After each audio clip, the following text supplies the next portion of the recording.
Growing up, I always thought of Barbara as a child star.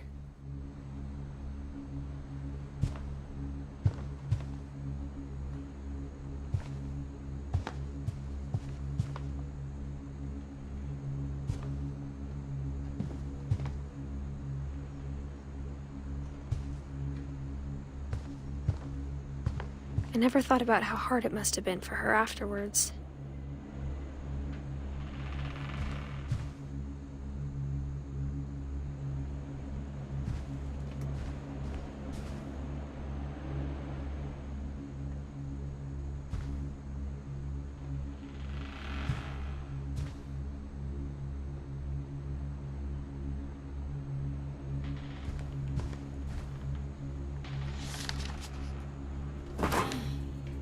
Of all the stories people wrote about Barbara's death, I'm surprised Edie saved this one.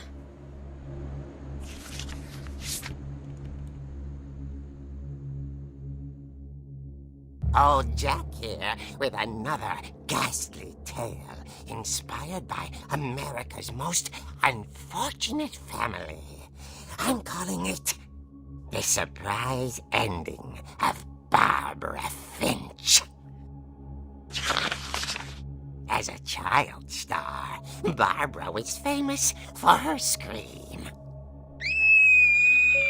Now at 16, she was all washed up, a has-been.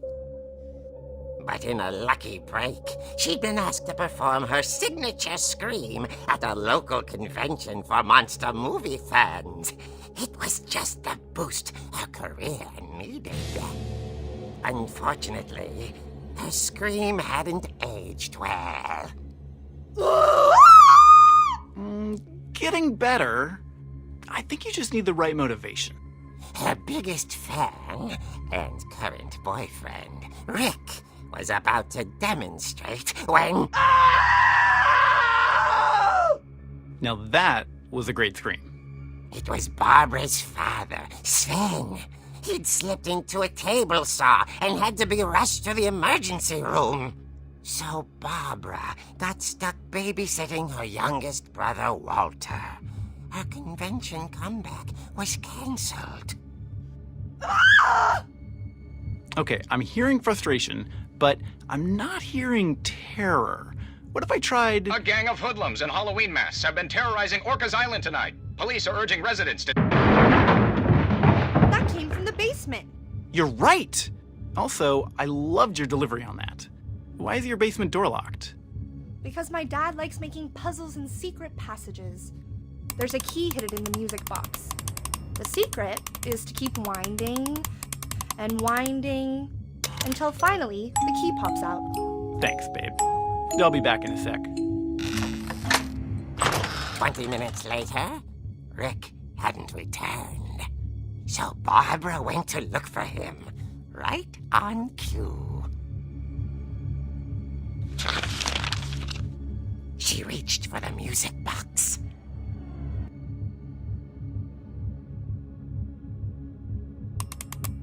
And as she wound the key, she listened for Rick, but the house was silent.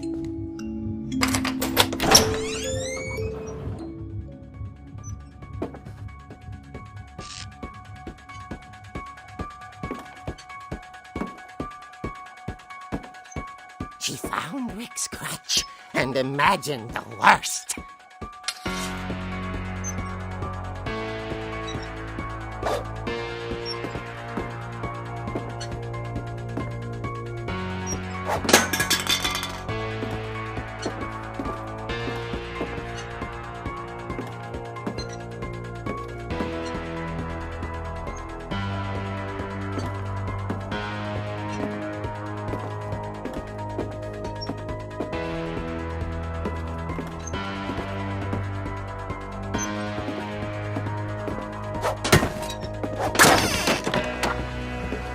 The gang's leader is the infamous Hookman killer, Dr. Carl Hamill, who impaled and then ate his family 10 years ago tonight.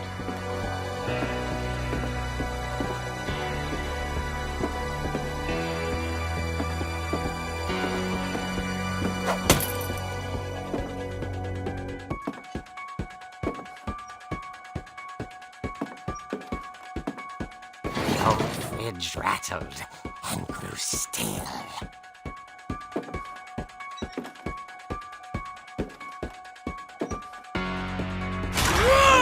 Oh dear! Oh! Rick? Barb, relax. I was just trying to scare you to help you find your scream. Well, I'm not scared, Rick. I'm furious. Then act furious. All I'm getting from you now is that you're hurt and confused and She threw him out, but she kept a little something to remember him by. Barb, have you seen my other crutch? And she was still holding it when she fell asleep watching the late picture show. Hours later... Barbara! Walter, what's going on up there? Ah! Okay, I'm coming up, but if this is a trick, you're dead, Walter.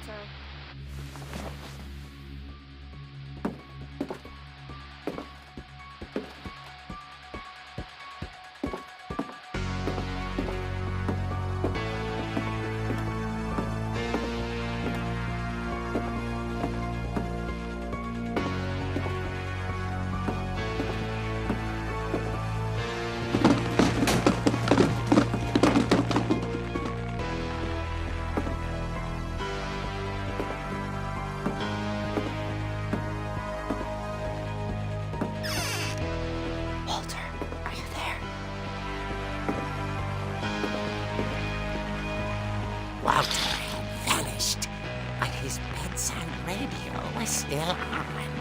Orcas Island police described the man as 6 feet tall, with a steel hook for a hand. Residents are urged to lock all doors and windows and notify the police of any suspicious activity. Barbara turned, saw the hook man, and was speechless. He was quite smashing.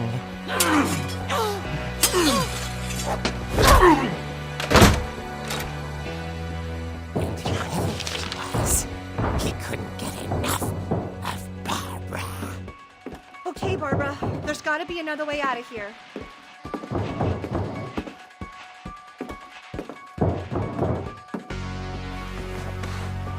That night, she played her part beautifully.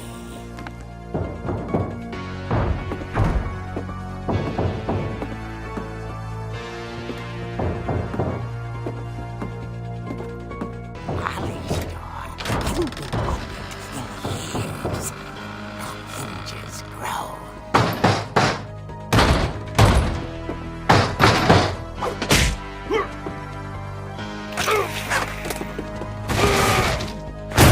He wasn't moving, but she sensed the story might not be over yet.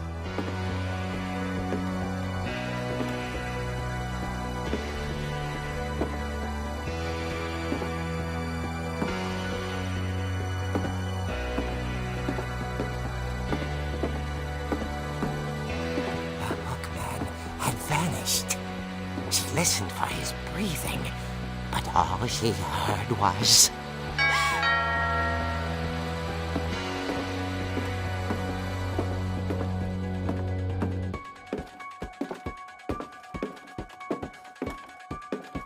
At the door, she heard whispering. It was coming from inside the house.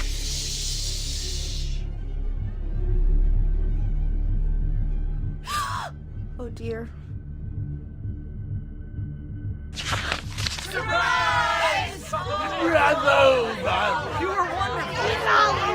monsters had come to surprise her. For Barbara, it was a dream come true. Then she saw what kind of monsters they were, and she realized what was about to happen. She was going to be famous. And with her final breath, Barbara Finch gave the performance of her life.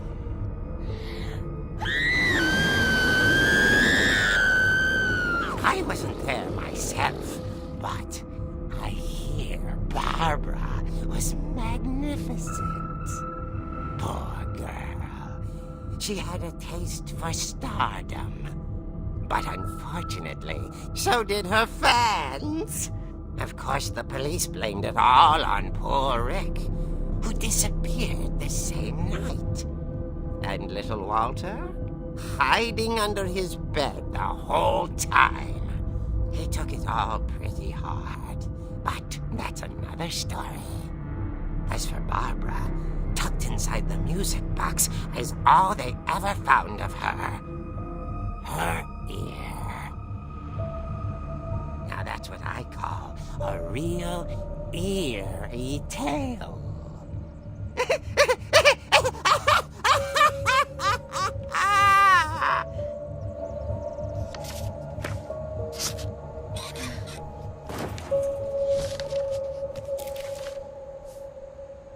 Edie told me all Barbara wanted was to be remembered, as absurd as that comic was. Maybe what Edie saw was a happy ending.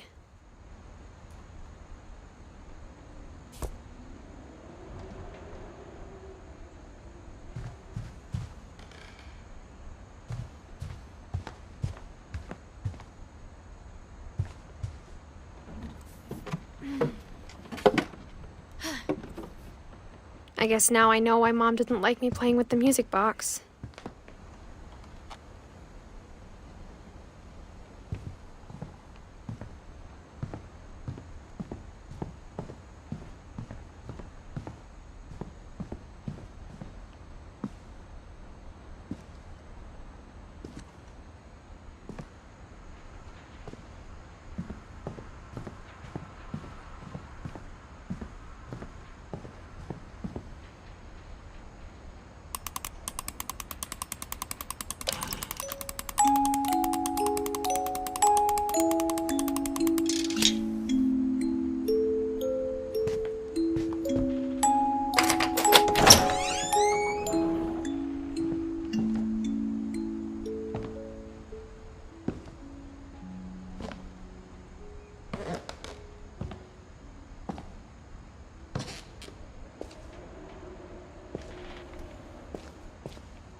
Mom said the basement was off limits, unless I wanted another tetanus shot.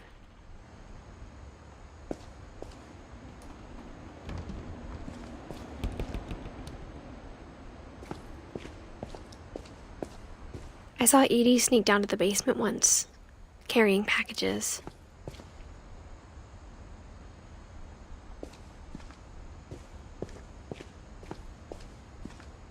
I thought maybe she was hiding presents.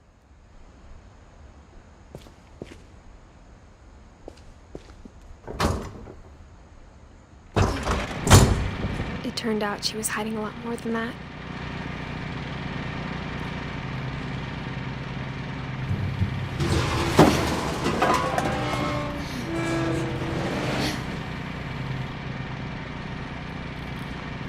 I remember asking Mom once about where Walter had gone.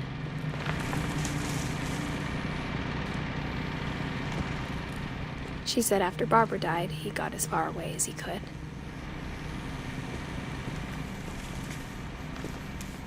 If there's a pattern in all these stories,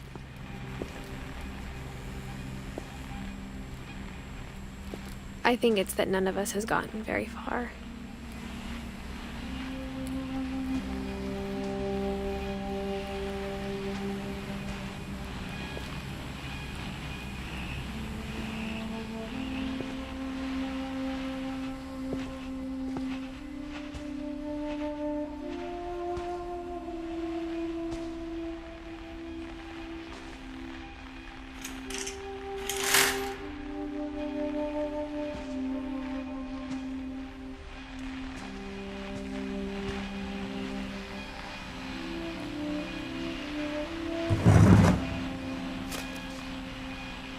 Goodbye, everyone. I can't believe I've been down here for 30 years. On that first day, after the shaking started, I didn't think I'd survive a week.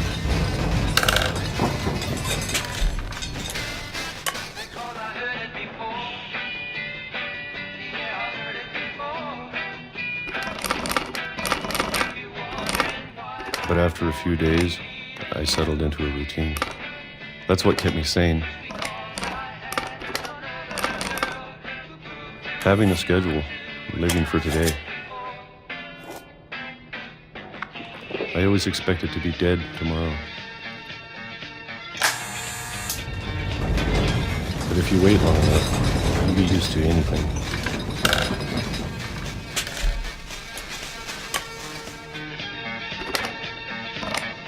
Even a monster on the other side of the door starts to feel normal. Almost friendly.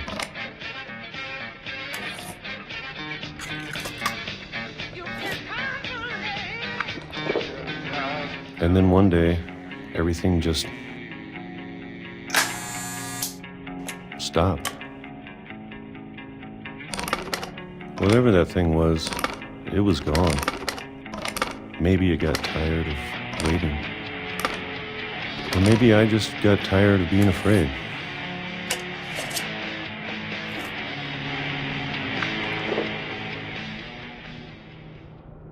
It's been a week now, the longest in 30 years. I'm done waiting. I have to leave while I still can.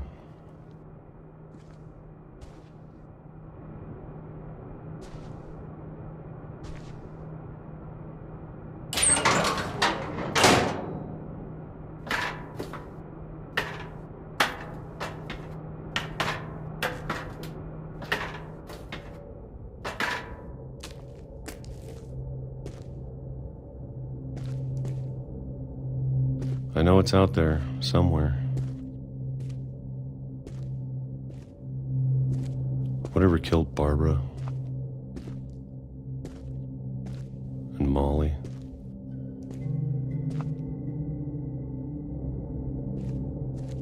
and Calvin.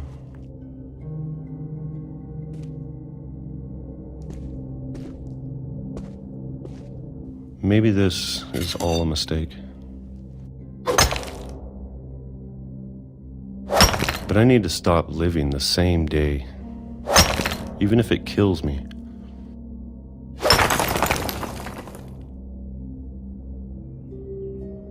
Whatever's out there, I want you to know I'm ready for it.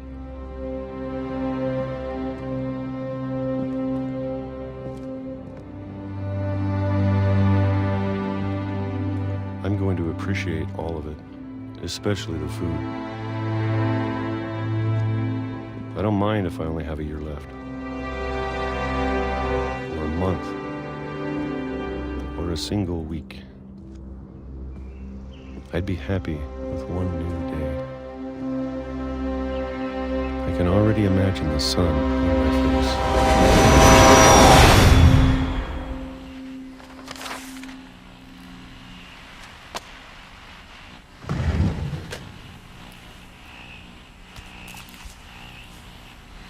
Walter died when I was 6. I can't believe my mom never told me he was down here.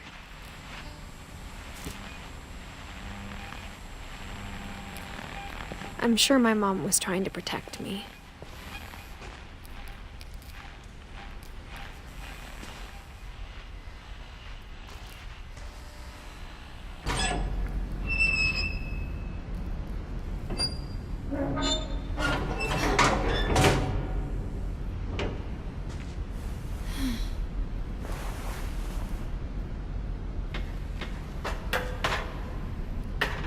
Maybe she was afraid I'd end up like Walter. But if she never told me about an uncle under the house, I can only imagine what else she was hiding. I don't want to make the same mistakes she made.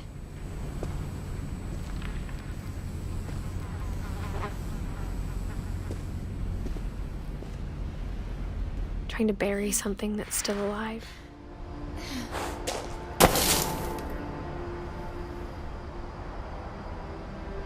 Now that there's only one of us left, or maybe 2,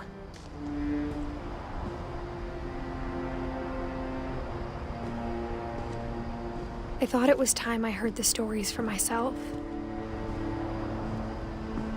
and found out what happened to everyone else. But now I'm worried the stories themselves might be the problem. Maybe we believed so much in a family curse, we made it real.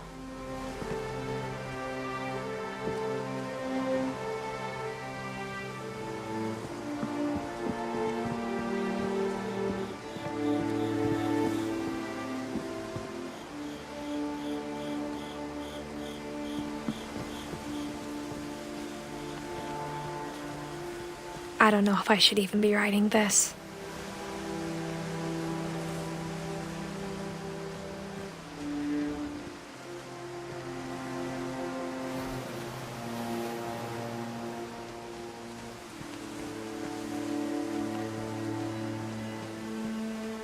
Maybe it'd be better if all this just died with me.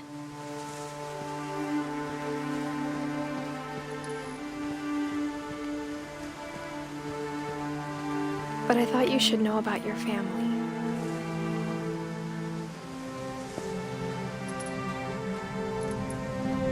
And the history you're a part of.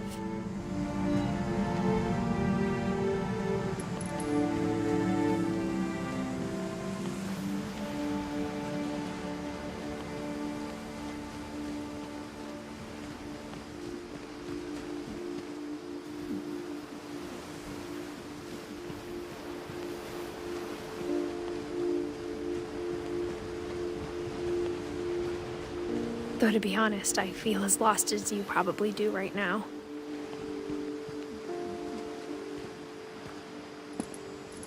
I think the people in these stories believed them, for what that's worth.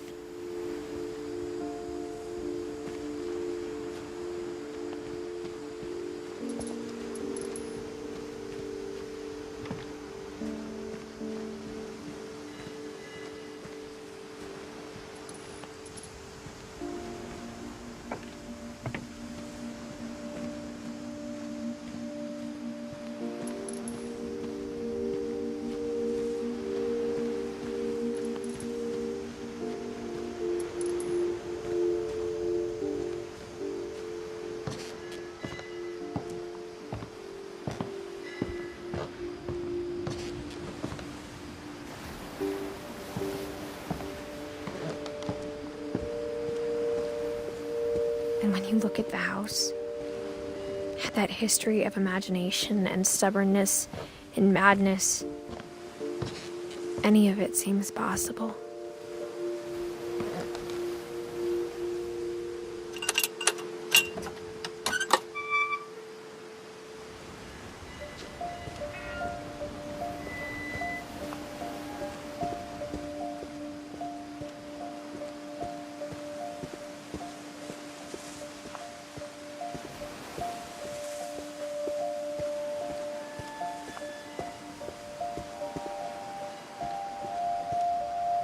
I think we've been surrounded by death for so long, we've just gotten used to it.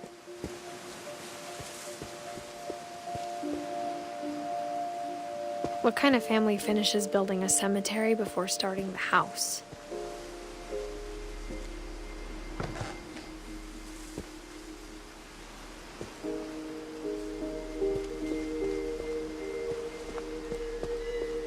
It's embarrassing for me to admit this, but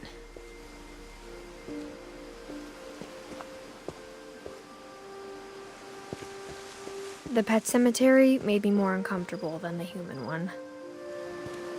3 of the gerbils were mine, and 2 had been my fault.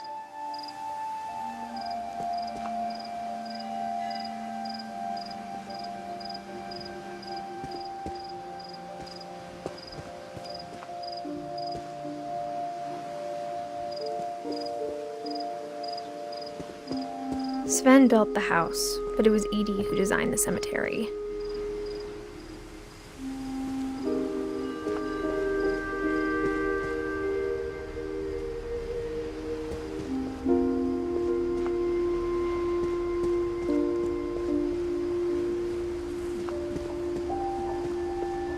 I'm sure Odin's monument had been Edie's idea.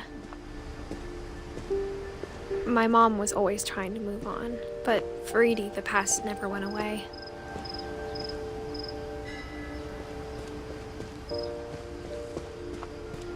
She could see it poking out of the water at low tide.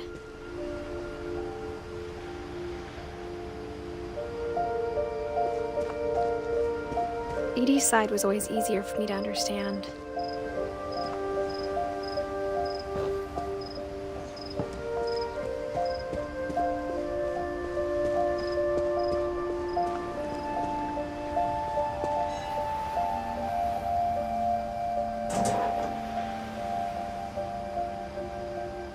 Edie said she dreamed about the old house every night.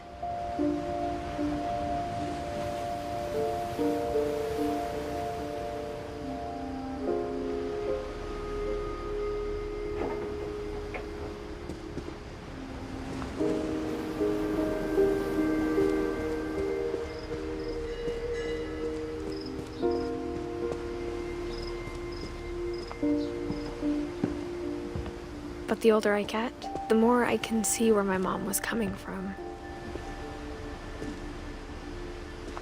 Her dad had been pretty strict, but it wasn't enough to save her brothers. She was just trying to do better.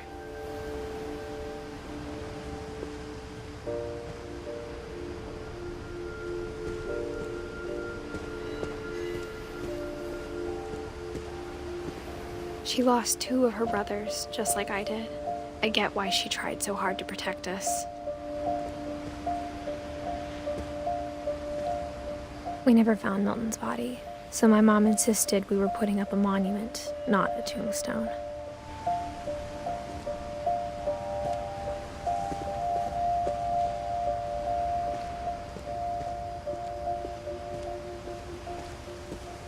There's so many things I wish I could ask my mom now. Part of me thinks this is what she wanted all along. For me to come back someday and find everything out for myself.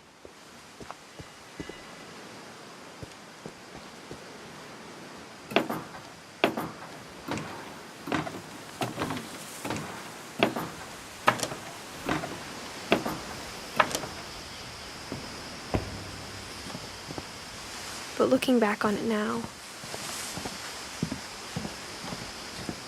if she told me there was going to be so much climbing, I never would have come when I was 22 weeks pregnant.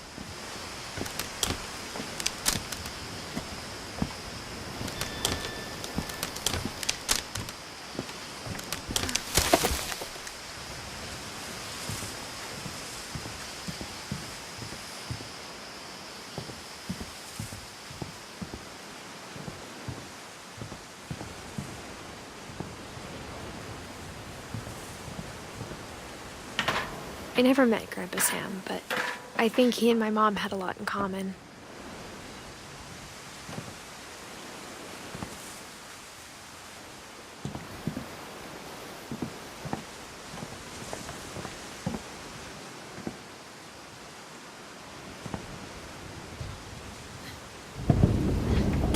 They were both pretty intense.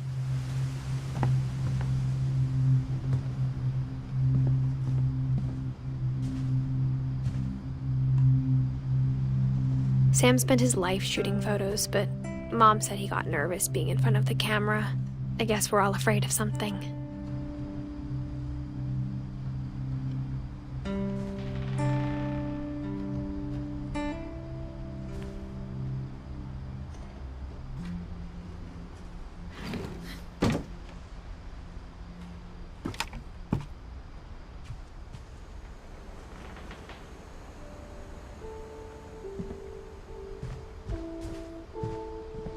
Instead of hiding from death, Sam seemed to go out of his way to meet it.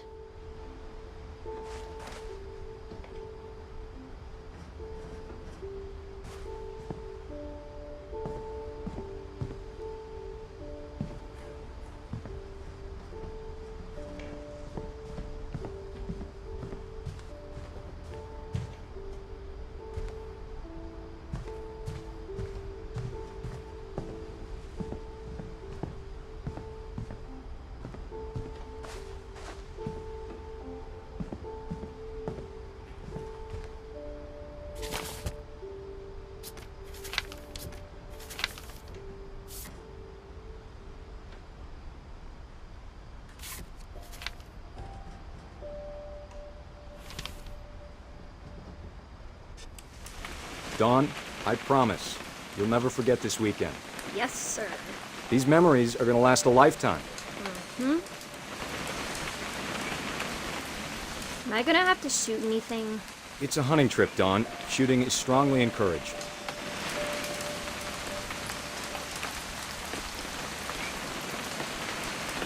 What? Perfect. It's gonna rain the whole weekend, isn't it?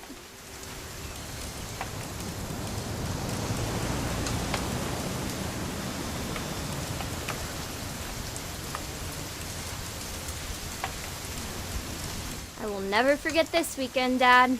That's the spirit. Okay, got it. I'm gonna take some pictures, okay? Just be careful. The camera's older than you are.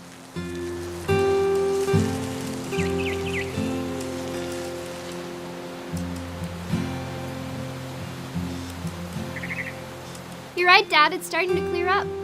Still freezing, though. Aw.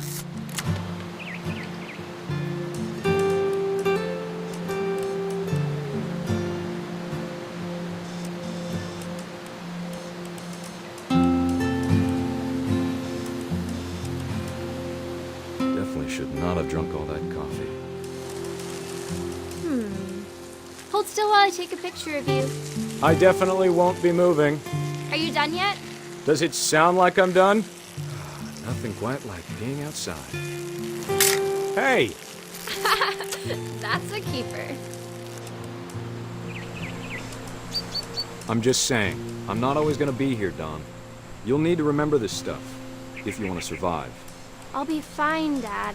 You know who else thought he was gonna be fine? Some guy who died. Dawn, I'm being serious. I know, Dad. You're always serious. Doesn't being out here make you want to chill out? Well, to tell you the truth, I haven't been out here in 20 years. Dawn, don't you think you could find something more interesting to photograph? Last time I was with my brother Calvin.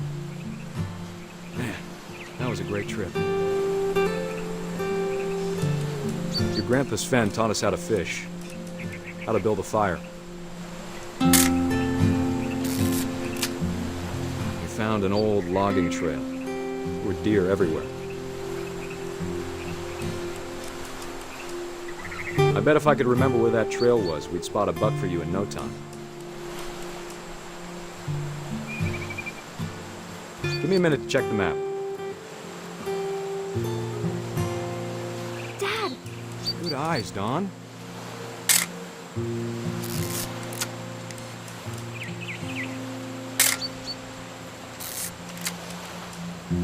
Before you take the shot, let me get a picture of it.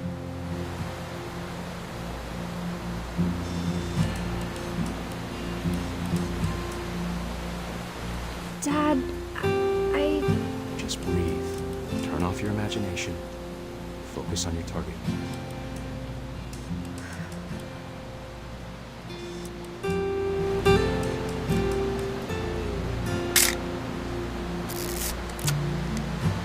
Let me get behind you. Do I have to do this? Dawn, you don't have to do anything. But if you want to survive, you'll need to be strong.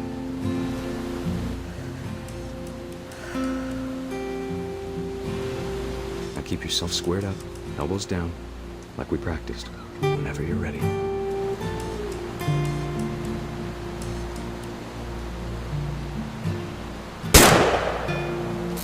Great shot, Dawn!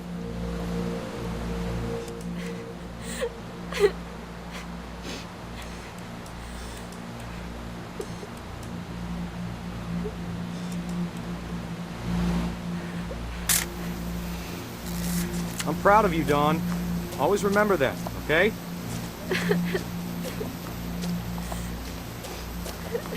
Dad, it's twitching.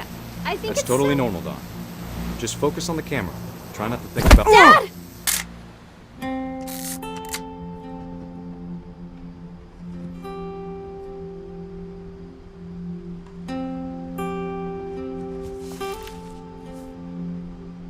these stories, that's the one I wish most that my mom had told me.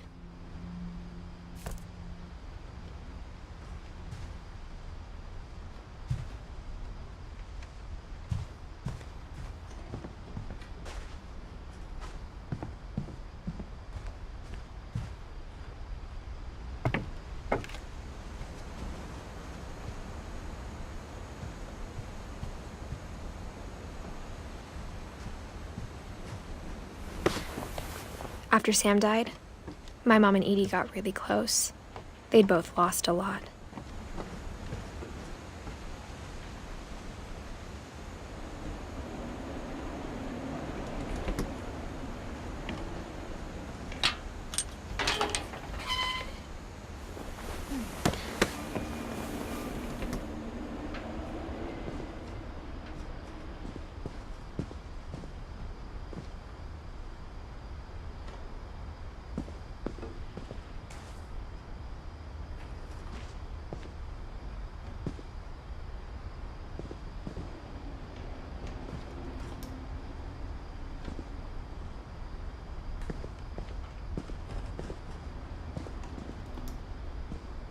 I can't imagine my mom ever writing poetry, and yet...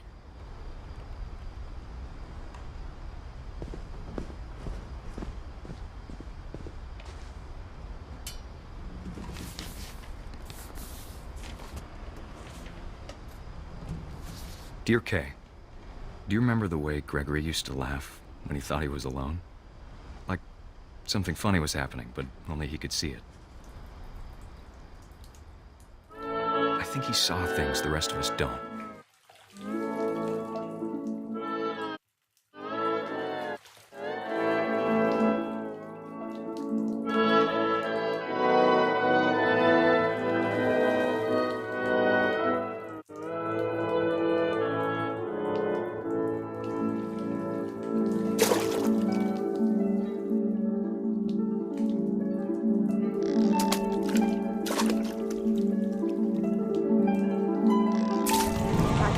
Gregory, it's time to... Hold on, sweetie. Hello? Sam, I told you I don't want to talk right now. I wonder what he saw. What his world was like.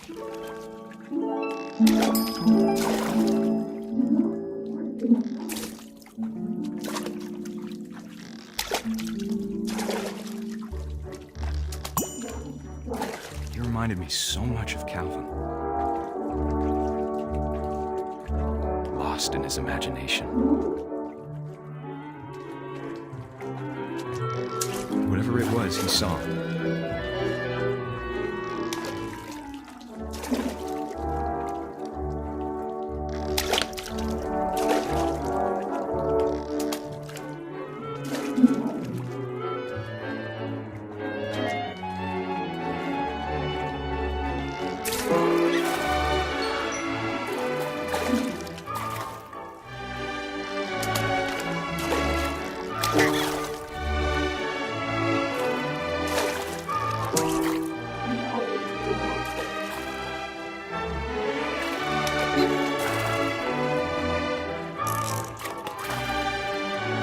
Sure made him happy.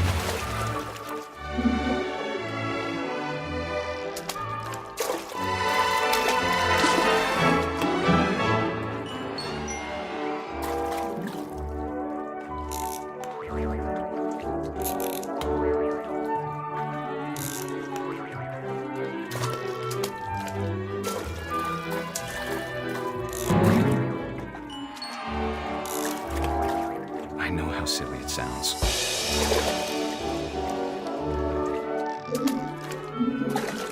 But I worried about a baby being too happy. I could feel him slipping away. Sorry about that, Gregory. I know you did everything you could. Maybe if I hadn't called that night. Damn it. Hold Hold on, I don't want Gregory to hear. I wish he could have told us about the world he saw.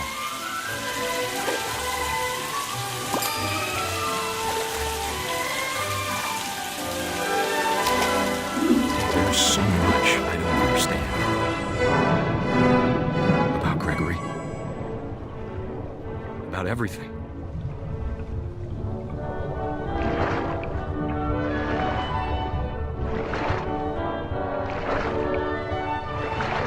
But I know what happened wasn't your fault.